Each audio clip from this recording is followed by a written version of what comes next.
In the kitchen, you have receptacles that are above the cabinet here for the kitchen area. These are actually a little bit different than the main receptacles that are in the house. They actually have a T-slot on them, so one of them looks a little bit different.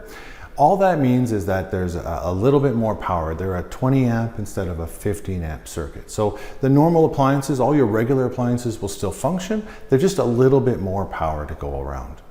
As well, these will also have a GFCI that will protect some of the plugs. So anything within kind of an arm's reach of a sink, for instance, will be GFCI protected. Now, not every plug that is close to the sink will have the resets on it, but it will be protected by one of the plugs that has a reset.